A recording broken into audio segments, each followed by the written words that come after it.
मेरा नाम कमर आगा है। आज के इस पॉडकास्ट में हम बात करेंगे अ, सऊदी और अमेरिकन के रिश्तों पे, जिस अमेरिका का बढ़ता हुआ दबाव सऊदी अरेबिया पे कि वो इजराइल के साथ दोस्ती शुरू करे, यानी उसको रिकॉग्नाइज करे और अ, जो अब्राहम अकॉर्ड जो थी जिसमें यूएई और बहरीन पहले ही ज्वाइन कर चुके हैं, उसको वो ज्वाइन करें। एक रिपोर्ट अभी उसमें अमेरिका के लीडिंग पेपर जो है अ, उसमें छपी है और जिसमें बताया गया है कि काफी हद तक सहमति भी हो गई है। कहाँ तक ये रिपोर्ट सही है, कितनी हद तक, ये कहना भी मुश्किल है। रिपोर्ट में ये कहा गया है कि सऊदी अरेबिया की डिमांड है कि वो चाहता है कि टू स्टेट सोल्यूशन की सऊदी अरेबिया ने बात की है। फिर उसके बाद ये भी कहा चाहता है कि उसे आयरन क्लैड यानी पूरी तरह की सिक्योरिटी मिले ईरान के थ्रेट से, ईरान के खिलाफ। Number one. नंबर दो, उसने ये भी कहा है कि उसको न्यूक्लियर पावर प्लांट लगे, यानी पीसफुल न्यूक्लियर एनर्जी का।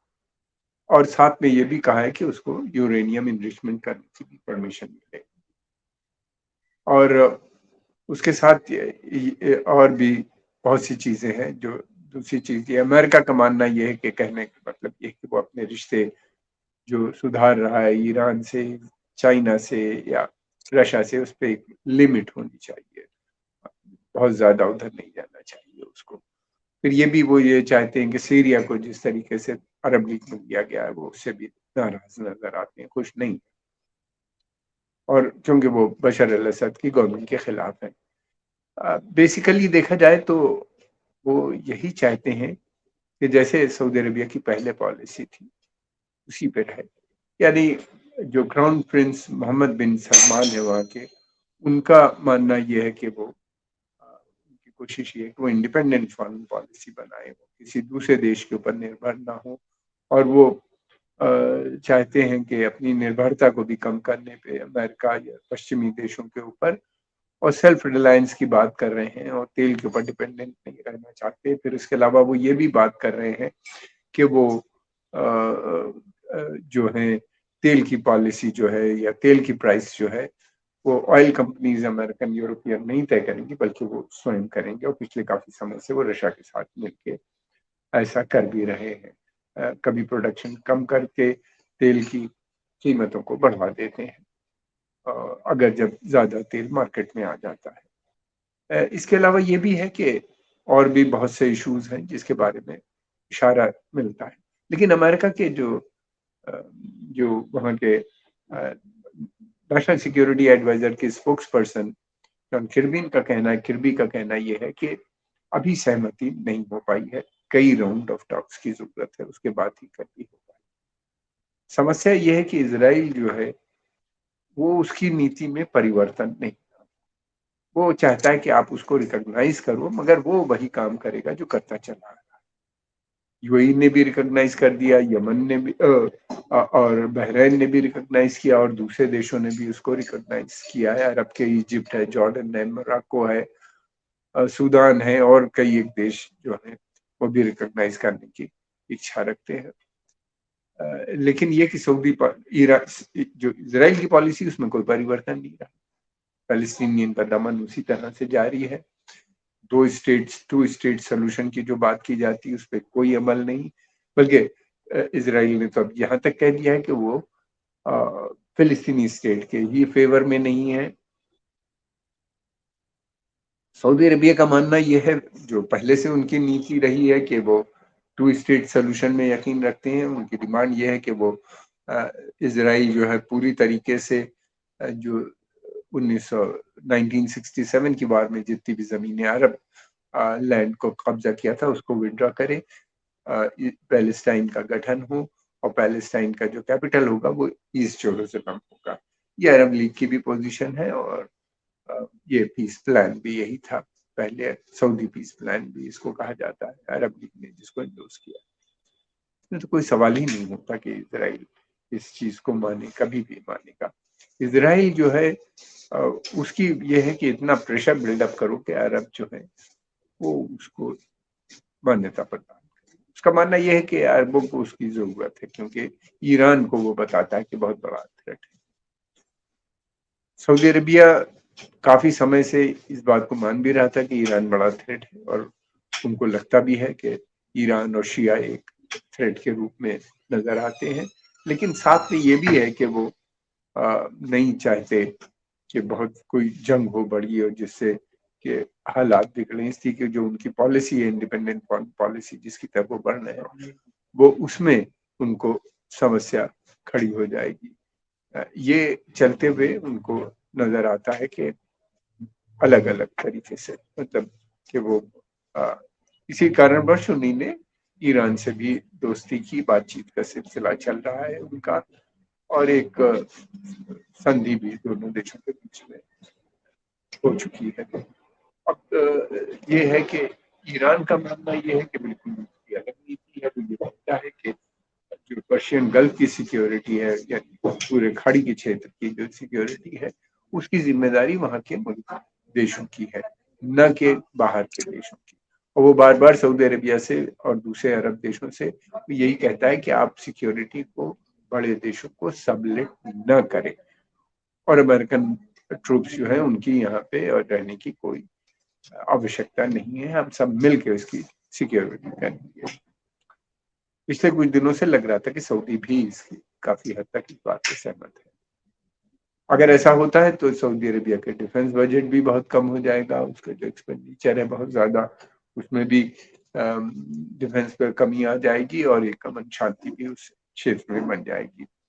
अब ये है कि लेकिन अभी ट्रस्ट डेफिसिट दोनों के बीच में, ईरान और उनके बीच में, सऊदी अरेबिया के बीच में अभी भी मौजूद है। लेकिन यह है कि अगर इस तरह से एक स्टेप फॉरवर्ड तो हुआ ही है, आगे बढ़े हैं, अगर अमन शांति, मैं समझता हूँ कि बेहतर ये होगा कि ये सभी देश जितने हैं खाड़ी के, ये एक आपस में मिलके नो वार पैक्ट पे अगर सहमति कर लें तो मैं समझता हूँ कि बहुत अच्छा होगा। सभी देश यानी कि Saudi Arabia, Kuwait, Bahrain, Qatar, Oman and Iran, ये आपस में मिलके अगर एक नो वार पैक्ट पे एक सम्मति होती है, आगे चल के समय लगेगा, तो मैं समझता हूँ कि फिर ये समस्या सिक्योरिटी की काफी हल हो जाएगी। बहरहाल ये एक इस तरह की बहुत सी बातें हैं जो होनी चाहेंगी। अब दूसरी तरफ ये भी है कि सऊदी अरेबिया काफी आगे बढ़ चुका है, ब्रिक्स की जो है संगठन, उसकी मेंबरशिप भी उसको मिल रही है, वो ज्वाइन करेगा इस दफे। डी डॉलराइजेशन की भी बात कर रही है, उसने बड़े एग्रीमेंट किए हैं चाइना के साथ, यानी वो तेल को युआन और सऊदी रियाल के माध्यम से बेचेगा। इस तरह का एक नया डेवलपमेंट हो गया है, और काफी बड़ा एग्रीमेंट है, ये काफी लंबे समय के लिए हुआ है। और वो दूसरे ब्रिक्स अगर ज्वाइन करता है तो ब्रिक्स के जितने भी देश हैं वो सब आपस में लोकल करेंसीज में ट्रेड करेंगे। और एक नई करेंसी की भी बात चल रही है, ब्रिक्स उस पर भी काम कर रहा है। खैर वो उसमें काफी समय लगेगा, लेकिन ये है कि एक जो डी डॉलराइजेशन प्रोसेस है, अगर सऊदी अरेबिया नहीं भी करता तो दूसरी चीज ये है कि अगर सऊदी अरेबिया का जितना तेल का कारोबार होता है या दूसरी चीजों का, वो डॉलर डॉलर में होने की वजह से डॉलर की जो इंटरनेशनल स्टेटस है वो बहुत बढ़ रहा है। अगर ऑयल जो बिलियंस ऑफ डॉलर का होता है ट्रिलियंस में पहुंच जाता है पूरा, अगर देखा जाए दुनिया, वो अगर नहीं होगा तो वो जो डॉलर की सुप्रीमेसी है इंटरनेशनल करेंसी में, वो काफी डाउनग्रेड हो जाएगी, नीचे आ जाएगी। और अमेरिका इस बात को कभी भी नहीं है। दूसरी तरफ हम ये भी देख रहे हैं कि एक तरफ तो अमेरिका ने बात भी की सऊदी अरेबिया से, लेकिन पिछले कुछ दिनों में उसने अपनी मिलिट्री प्रेजेंस को उस क्षेत्र में बहुत बढ़ा दिया है। और तलब बात यह है कि अमेरिका का जो सेंटकॉम है, यानी सेंट्रल कमांड जो है, सेंटकॉम जिसे कहते हैं, उसका हेडक्वार्टर जो है वो सेना तो बहरीन में उसकी बेस है, और हवाई अड्डा जो है उसका एयरफोर्स का जो हेडक्वार्टर है वो कतर में बेस है।